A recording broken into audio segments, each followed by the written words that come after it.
हाय, कसे आहेत सगळे? आज मॉर्निंगमध्ये टस्कीला माझ्यावरती थोडं जास्तच प्रेम येत होतं.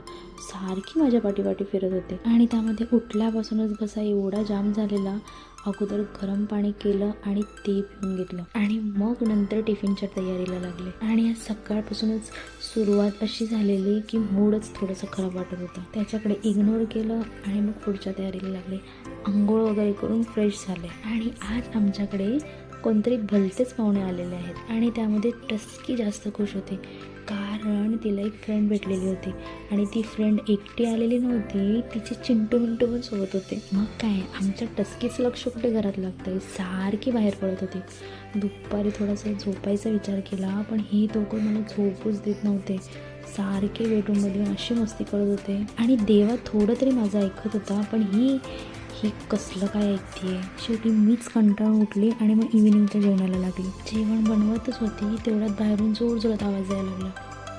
मग आम्ही टस्कूचं खाऊ त्यांना दिलं आणि टस्कू कशी बघतीये. टस्कीला तिच्या आईबरोबर काही प्रॉब्लेम होता पण त्या पिल्लांना ती घाबरत होती आणि त्या भीतीने ती खालीच उतरत नव्हती. त्यामध्ये मला उशीरसुद्धा होत होता. मग मी माझा आवरायला घेतला आणि सकाळची जेवढी थंडी लागते ना त्याच्याहून डबल संध्याकाळच ऊन पडलेलं असतं यार.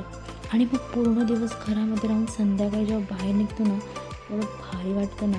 मग रात्री जॉबवरून घरी आल्यानंतर पाहिलं तर परत ही मॅडम तिच्या पिल्लांना घेऊन आलेली. कारण तिला आता चांगलं माहीत पडलेलं की आपल्याला ह्या घरामधून काही ना काहीतरी खायला भेटेलच.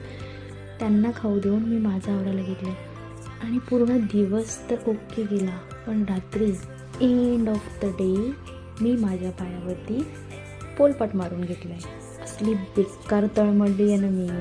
आणि तो पण असा तसा नाही, चांगलाच नसेवरती लागला आहे. आणि पोलपाट बघाल ना तर त्याचे अक्षरशः 4 तुकडे झालेले होते. Thanks for watching.